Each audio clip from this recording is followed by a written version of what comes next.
Chapter 9. The day I brushed past death. Time moves fast. Before I knew it, I was already in my second year of middle school. Because my English grades had always been near the top, my English teacher made me the English class representative. Back then, I was slowly rediscovering my confidence. Every day, I collected homework, handed out papers, and passed along the teacher's messages, doing everything I could to play the part of a responsible student. Sometimes, the boys who hadn't finished their work would grin and beg me. Come on, just give us one more day. Inside, I find it funny, but on the outside, I'd kept a straight face, pretending to be serious. After every English test, my teacher, Miss Lin, would hand me a paper with a smile. This time's even better, she'd say. You're number one. I'd take it shyly, feeling my classmates' eyes on me. My cheeks would warm up, but deep inside, there was this beautiful feeling. For the first time, I felt what it meant to be seen. In that small order of hours, my confidence finally bloomed. The little seed that had been buried under doubt was finally breaking through the soil, reaching for the light. But just when everything seemed perfect, a shadow quietly approached. It was early summer. The air felt heavy, like even the wind had stopped breathing. Our dorm was like a steaming box, sticky, hot, unbearable. We didn't have showers, so everyone used buckets of water from under their beds to wash their faces and wipe their bodies. But no matter how much we wiped, the heat always came back. Then one afternoon, a classmate ran in, breathless. Hey, some of the other kids are swimming in the creek near the school. Let's go too. My roommate Xiaoxia and I were lying on our bunks, half asleep. But the moment we heard that, our spirits woke up. The image of cool water touching my skin made me restless with excitement. I hesitated for a second. Is it deep? I can't swim. It's fine, she said quickly. They're using wash basins to float. It's totally safe. Xiaoxia smiled. I've been swimming since I was little. Don't worry, Lingyue. I'll teach you. Her confidence was contagious. I jumped up too fast and bump, hit my head on the ceiling. It hurts, but we both burst out laughing. We grabbed our towels, soap, and wash basins, and pushed open the dorm door. I wore a light dress and flip-flops.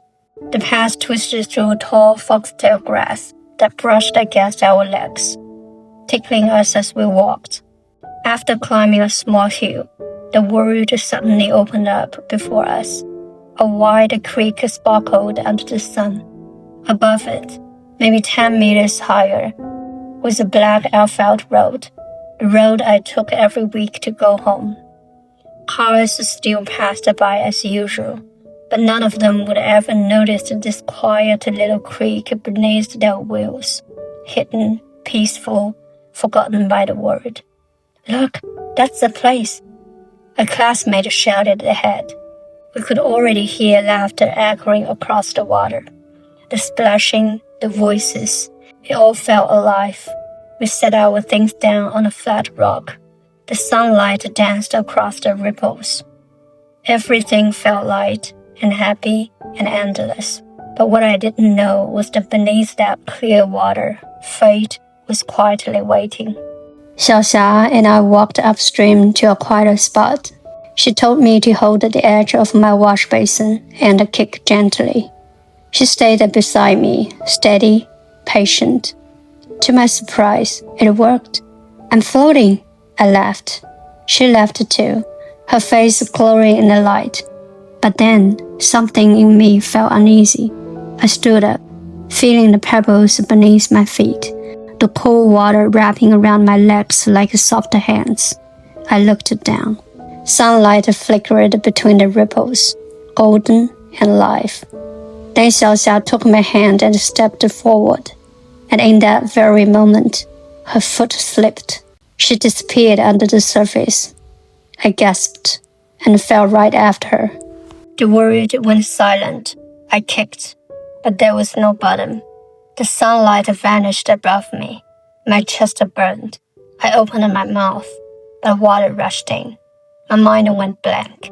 Somewhere, a voice in my head screamed, "Breathe." But I couldn't. Then a single terrifying thought surfaced. I might never see the sun again. The pain faded. Everything went dark. And just before I lost consciousness, I heard a distant voice. "She's still under, hurry." Then a sudden pull, like being yanked through a dark tunnel, and then light. My chest heaved. I coughed violently, and the water gushed out of my mouth. Gah. I gasped for air, my throat burning. When I finally opened my eyes, 3 faces hovered above me, terrified, crying, shaking. I'm alive, I whispered. Xiaoxia was trembling. Tears filled her eyes as she clutched my hand. "You scared me to death," she said. "Don't ever do that again." Later, when I was back in the dorm, Xiaoxia told me what happened. When we both sank, and I grabbed her too tightly, she almost drowned trying to save me. But she broke free, came up for air, and screamed for help. Our classmate Qing was nearby.